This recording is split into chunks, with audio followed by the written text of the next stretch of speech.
everyone, how are you? I hope you all are fine. So today we are going to discuss new lecture of pharmaceutical compound. क्या चीज?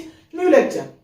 तो इस class में जो हम लोग डिस्कस करेंगे वो नेक्स्ट टॉपिक के ऊपर डिस्कस करेंगे, दैट इज की एनालिगेसिक. क्या चीज? एनालिगेसिक.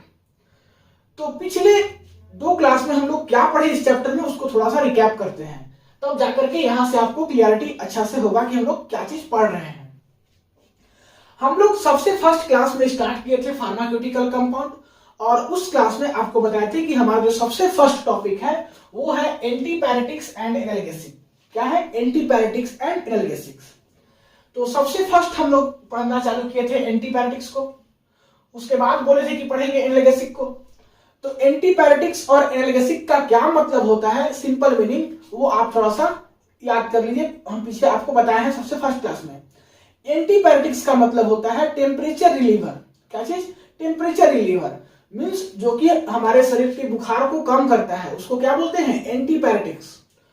और एनाल्गेसिक का क्या मतलब होता था? पेन रिलीवर, जो हमारे बॉडी का क्या करता है? दर्द को कम करता है. तो एक है आपका टेम्परेचर रिलीवर और एक है आपका पेन रिलीवर. तो इस एंटीपायरेटिक्स के अंदर आपके सिलेबस में पढ़ना है पैरासीटामोल, और इस एनाल्गेसिक के अंदर आपके सिलेबस में पढ़ना है आइबुप्रोफेन. तो हम लोग क्या किए कि इस पैरासीटामोल को पढ़ लिए थे पिछले दो क्लास में. मींस एक क्लास में इसका इंट्रोडक्शन देखे थे और फिर एक क्लास में इसका हम लोग सिंथेसिस देखे थे. इंट्रोडक्शन में मेनली हमारे सिलेबस में क्या था? इसका स्ट्रक्चर, यूसेस और फिर इसका सिंथेसिस. यही तीन चीज था और तीनों चीज हम लोग दो क्लास में देख चुके हैं. अब हमारा बचा क्या? एनाल्गेसिक. और एनाल्गेसिक क्या होता है? जो कि पेन रिलीव करे. मींस हमारे बॉडी में किसी भी प्रकार का दर्द होता है तो उस समय जो मेडिसिन खाते हैं उसी को बोलते हैं एनाल्गेसिक. और ये जो एनाल्गेसिक में हमारे सिलेबस में पढ़ना है वो पढ़ना है आइबुप्रोफेन. क्या चीज? आइबुप्रोफेन. तो चलिए हम लोग इसी आइबुप्रोफेन को क्या करते हैं? स्टार्ट करते हैं. तो इससे पहले एनाल्गेसिक्स के बारे में जो हम बात बोले वो चीज लिखा हुआ है, थोड़ा सा आप रीड कर लीजिए. एनाल्गेसिक इज अ ड्रग. ये क्या है? एक ड्रग्स है विच रिलीव्स पेन, जो कि क्या करता है?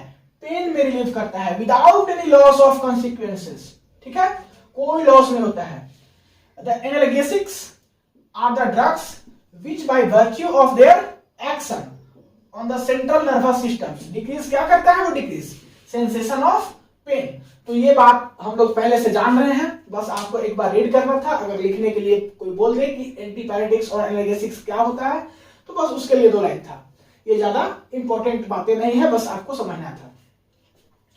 अब हम लोग बात करते हैं कि ये जो आइबुप्रोफेन है जो हमारे सिलेबस में पढ़ना है एनाल्गेसिक्स के अंदर, तो इस आइबुप्रोफेन एक मेडिसिन है और इस मेडिसिन का ब्रांड नेम क्या है? मींस जो हमारे मार्केट में बिकता है. जैसे हम पिछले क्लास में बताए थे आपको कि पैरासीटामोल का भी ब्रांड नेम होता है, सिपमोल, डोलो वगैरह, वैसे ही आइबुप्रोफेन का एक ब्रांड नेम होता है जिससे कि मार्केट में वो बिकता है. तो इसका क्या क्या ब्रांड नेम है तो दो चार आप जान लीजिए. ऐसे होता बहुत ज्यादा है लेकिन आपको दो चार जान लेना है, ज्यादा वही इंपॉर्टेंट है. तो जो मोस्ट कॉमन ब्रांड नेम है वो है आपका ब्रूफेन. क्या है? ब्रूफेन. फिर आपका है आइबुगेसिक. क्या है? आइबुगेसिक. नेक्स्ट है आपका एसिफ, और भी बहुत सारा होता है. तो ये दो तीन आप जान करके रखिए ब्रांड नेम, जो कि काम करेगा आपको. देखिए ये चैप्टर कुछ ऐसा चैप्टर है कि आप बस एग्जाम पॉइंट ऑफ व्यू से नहीं, आप अपने डेली लाइफ में भी यूज कर सकते हो. जब आप मेडिसिन लेने जाओ, मतलब आपके बॉडी में पेन किसी प्रकार का हो रहा है, मेडिसिन लेने जाओ, तो आपको आइडिया होना चाहिए, ये सब चीज रिलेट कर सकते हो. तो इसके चलते भी ये चैप्टर इंपॉर्टेंट है, केवल एग्जाम पॉइंट ऑफ व्यू से इंपॉर्टेंट नहीं है. अब हमारा जो है इस क्लास में नेक्स्ट टॉपिक वो है स्ट्रक्चर ऑफ आइबुप्रोफेन. क्या चीज? स्ट्रक्चर. तो इसका स्ट्रक्चर जो है इसका नाम से ही पता चल जाता होगा. यहां पे दिख रहा है आपको दो word, one is ibu and another one is profen. Ibu का क्या मतलब है? इसका मतलब है आइसोब्यूटाइल. क्या मतलब है? आइसोब्यूटाइल. और प्रोफेन का क्या मतलब है? प्रोफेन का मतलब है प्रोपियोनिक एसिड. Propionic acid. तो इसी बात से आप इसका स्ट्रक्चर ड्रॉ कर पाओगे. देखिए इसका स्ट्रक्चर बनाने के लिए, आइबुप्रोफेन का स्ट्रक्चर बनाने के लिए कुछ नहीं करना है. यही देखिए आइबुप्रोफेन का स्ट्रक्चर है. आइबुप्रोफेन का स्ट्रक्चर है. करना कुछ नहीं है, आपको एक लेना है बेंजीन, और बेंजीन को यहां पे रख देना है. ये देखिए सबसे जो सेंट्रल पार्ट है वो क्या है? बेंजीन. और हम क्या बोले कि इसमें क्या है, आइसोब्यूटाइल है और प्रोपियोनिक एसिड है। तो प्रोपियोनिक एसिड को हम यहाँ पे लगा दिए। प्रोपियोनिक एसिड देखिए ये वाला पार्ट आपका क्या है, प्रोपियोनिक एसिड, और इधर वाला जो पार्ट है वो है आपका आइसोब्यूटाइल। ठीक, तो यही आपका है इसका स्ट्रक्चर। इसका नंबरिंग करने जाए तो प्रोपियोनिक एसिड का नंबरिंग करते हैं 1 2 3, 3 कार्बन है, और ये बेंजीन का नंबरिंग सबको कर लीजिएगा 1 2 3 4 5 6। सेम अगर इधर हम आइसोब्यूटाइल का नंबरिंग करने जाए तो 1 2 3। एक बात और, जब आप इसका नाम लिखने जाइएगा तो आप इस पार्ट को आइसोब्यूटाइल समझ के भी लिख सकते हो और इस पार्ट को आप 2 मिथाइल प्रोपाइल समझ के भी लिख सकते हो। सेकेंड पोजीशन पे क्या लगा है, मिथाइल, और कितना कार्बन है 3, तो 2 मिथाइल प्रोपाइल भी बोल सकते हो या तो फिर इसको आइसोब्यूटाइल बोल सकते हो। तो इसका नाम कैसे लिखेंगे सो समझिए। मान लीजिए कि आप अगर बेस मानते हैं प्रोपेनोइक एसिड को, मींस रूट मानते हैं प्रोपेनोइक एसिड को, तो इसका सेकेंड कार्बन पे, प्रोपेनोइक एसिड का सेकेंड कार्बन पे क्या लगा है, ये फिनाइल ग्रुप लगा है, जो कि हम बेंजीन बोल रहे हैं, ये क्या लगा है, फिनाइल ग्रुप। तो इस सेकेंड कार्बन पे लगा है फिनाइल ग्रुप, और इस फिनाइल के फोर्थ पोजीशन पे क्या लगा है, आइसोब्यूटाइल। तो इसका नाम क्या लिख सकते हैं, लिख सकते हैं कि ये सेकेंड कार्बन पे किसका, प्रोपेनोइक एसिड का, प्रोपेनोइक एसिड का सेकेंड कार्बन पे और फोर्थ कार्बन पे किसका, फिनाइल का क्या लगा है, आइसोब्यूटाइल, और क्या है ये नाम इसका, फिनाइल, और फिर इधर बाहर क्या है, प्रोपेनोइक एसिड। तो वही बात लिख दिए। अगर इसको हम इस टर्म में लिखें कि इसका नाम हम लिख दे आइसोब्यूटाइल की जगह पे 2 मिथाइल प्रोपाइल, तब क्या होगा, देखिए सेकेंड पोजीशन पे सेम यहाँ पे लगा है वही फिनाइल ग्रुप, और इस फिनाइल ग्रुप के फोर्थ पोजीशन पे जो है वो लगा है 2 मिथाइल क्या, प्रोपाइल, 2 मिथाइल प्रोपाइल, जिसको हम आइसोब्यूटाइल भी बोलते हैं। तो क्या करेंगे कि इसको कैसे लिखेंगे, सेकेंड पोजीशन और इस फिनाइल का फोर्थ पोजीशन पे क्या लगा है, 2 मिथाइल, और ये क्या है, प्रोपाइल, और फिर इसके बाद फिर यहाँ फिनाइल जो है उसको लिख देंगे और प्रोपियोनिक एसिड को। तो इसका आपको नाम लिखना बहुत मुश्किल नहीं होगा, बस थोड़ा सा आप खुद से 1-2 बार ऐसे ही जैसे हम सोचिएगा, बहुत मुश्किल नहीं है। अब चलिए हम बात करते हैं इसका क्या, प्रॉपर्टीज के बारे में, इसका यूजेस के बारे में। तो यहां तक वीडियो को पॉज करके नोट कर लीजिए, उसके बाद इसका प्रॉपर्टीज और यूजेस देखते हैं। नोट कर लिए, वीडियो को पॉज करके नोट कर लीजिए। चलिए हम मिटाते हैं 1 2 3। अब बात करते हैं हम लोग इसका प्रॉपर्टीज और यूज के बारे में, ठीक है, इसके बारे में, प्रॉपर्टीज और यूज के बारे में।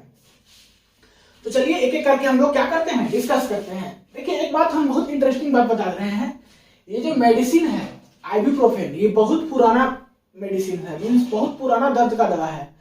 तो ये एक्चुअली जो है बहुत सारे देश में बैन है, लेकिन हमारे देश में चलता है और हमारे सिलेबस में भी है, तो इसको हम लोग पढ़ रहे हैं, ठीक है। तो ये बहुत सारा देश में क्या है, बैंड है। चलिए वो सब बातें बात की चीज है। हम लोग बात करते हैं इसका कलर के बारे में। इसका कलर जो होता है वो होता है व्हाइट क्रिस्टलिन पाउडर। कैसा होता है, व्हाइट कलर का। ऑर्डर की बात करें तो कैरेक्टरिस्टिक्स ऑर्डर होता है। क्या होता है, कैरेक्टरिस्टिक्स ऑर्डर होता है। टेस्ट इसका जो है बीटर होता है, बीटर टेस्ट होता है, आप कभी खाए होंगे तो आपको मालूम होगा। सॉल्युबिलिटी की बात करें तो प्रैक्टिकली इनसॉल्युबल इन वाटर होता है। कैसा होता है, इनसॉल्युबल होता है वाटर में। और ये जो है सॉल्युबल कहां पे होता है, एसीटोन में होता है, क्लोरोफॉर्म में होता है और इथेनॉल में होता है। कहां कहां, एसीटोन में, क्लोरोफॉर्म में और इथेनॉल में। और इनसॉल्युबल कहां पे होता है, वाटर के अंदर, ठीक है। बात करते हैं इसका मेल्टिंग पॉइंट के बारे में। तो इसका मेल्टिंग पॉइंट होता है 75 से 78 डिग्री सेल्सियस। तो ये हुआ इसका प्रॉपर्टीज। इसको स्टोर करके कहां पे रखा जाता है, तो इसको क्लोज्ड कंटेनर में स्टोर करके रखा जाता है, जहां की लाइट बिल्कुल ना जाए, डार्क में पूरा एकदम। कहां पे, क्लोज्ड कंटेनर में इसको पैक करके रखा जाता है। यूजेस की बात करें तो इसका यूजेस बहुत जगहों पे है। ये जो है आपका माइल्ड से मॉडरेट पेन में यूज होता है, ठीक है, माइग्रेन में यूज होता है, पोस्ट ऑपरेटिव में यूज होता है नहीं, और फिर आपका र्यूमेटॉइड आर्थराइटिस में यूज होता है, और आपका मस्कुलो स्केलेटल जॉइंट डिसऑर्डर में नहीं, मींस किसी प्रकार का आपका मसल्स में, मस्कुलो स्केलेटन्स में किसी प्रकार का जॉइंट में दर्द है तो वहां पे भी आप लोग इसको यूज करते हैं। तो ये सब जगहों पे हम लोग क्या करते हैं, आइबुप्रोफेन को यूज करते हैं।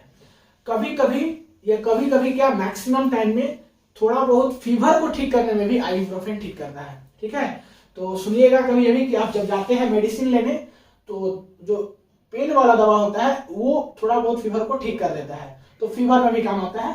मीन्स मेनली आपका ये सब है, देख लीजिएगा एक बार। तो ये हुआ इसका इंट्रोडक्शन पूरा, इसका यूजेस, इसका स्ट्रक्चर, इसका प्रॉपर्टीज, सारा बातें हम लोग डिस्कस कर लिए। अब नेक्स्ट क्लास में ये जो आइबुप्रोफेन है इसका जो हम स्ट्रक्चर बताए हैं उसका हम लोग क्या करेंगे, सिंथेसिस देखेंगे। सिंथेसिस हमारा सिलेबस में है, तो फिर हमारा ये आइबुप्रोफेन खत्म हो जाएगा। तो एक क्लास और लगेगा, आइबुप्रोफेन पढ़ लेंगे, उसके बाद फिर हमारा नेक्स्ट जो है आपका वो पढ़ना है एंटी मलेरियल। क्या पढ़ना है, एंटी मलेरियल। तो वो सब हम बात पे डिस्कस करेंगे जब आएगा टाइम। तब तक के लिए पढ़ाई करते रहिए। All the very best. Video को पॉज करके नोट कर लीजिए।